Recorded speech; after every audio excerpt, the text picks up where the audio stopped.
27/2/26 રોજ રિલીઝ થનાર ફિલ્મ યાદવજી કી love story સામે યાદવ સમાજમાં ભારે રોષ ફેલાયો છે। સમાજના પ્રતિનિધિઓએ આક્ષેપ કર્યો છે કે ફિલ્મમાં યાદવ સમાજનું ખોટું અને અપમાનજનક ચિત્રણ કરવામાં આવ્યું છે, જે સમાજના માન સન્માનને ઠેસ પહોંચાડે છે।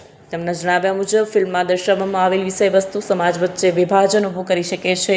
ફિલ્મના ડિરેક્ટર સંદીપ તોમર, પ્રોડ્યુસર વિષ્ણુ નારાયણ ચૌહાણ, નિર્દેશક અંકિત ભડાના તેમજ કલાકારો વિશાલ મોહન અને પ્રગતિ તિવારી સામે કાર્યવાહીની માંગ ઉઠી છે। યાદવ સમાજના આગેવાનોનું કહેવું છે કે દેશભરમાં આશરે 26 કરોડની વસ્તી ધરાવતો સમાજ દેશહિત અને સમાજહિતમાં અગ્રેસર રહ્યો છે। સમાજના સભ્યોએ ચેતવણી આપી છે કે જો સમયસર યોગ્ય કાર્યવાહી લેવામાં નહીં આવે તો ગાંધી ચિંધ્યા માર્ગે વિરોધ આંદોલન પણ કરાશે। હું રામમૂર્તિ यादव, श्री यादव हेल्थ समाज सेवा ट्रस्ट ना राष्ट्रीय महामंत्री। अच्छा, आज कई जगह पर शा માટે વિરોધ કર્યો? આજે અમે કલેક્ટર કચેરી અમારા સમાજ સુરતમાં રહેતા યાદવ સમાજના તમામ લોકો સાથે અહીંયા આવ્યા છે આવેદન પત્ર આપવા।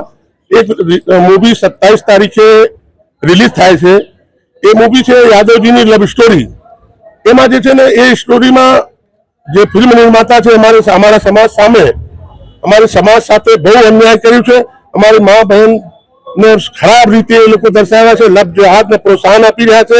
એના વિરોધમાં અમે અહીંયા આજે આવેદનપત્ર કલેક્ટરશ્રીને આપવામાં આવેલ છે અને અમારા આ આવેદનપત્રમાં એવું લખ્યું છે કે જો આ મૂવીને બેન નહીં કરવામાં આવશે, બાયકાટ નહીં કરવામાં આવશે તો અમે ઉગ્ર આંદોલન અહીંયા કરીશું।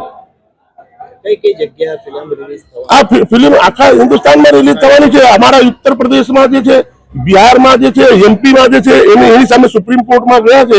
लगभग 25 तारीखे सुप्रीम कोर्टे आपी है मैंने अमने पूरा आशा है कि आ फिल्म पर सुप्रीम कोर्ट बेन लगावशे।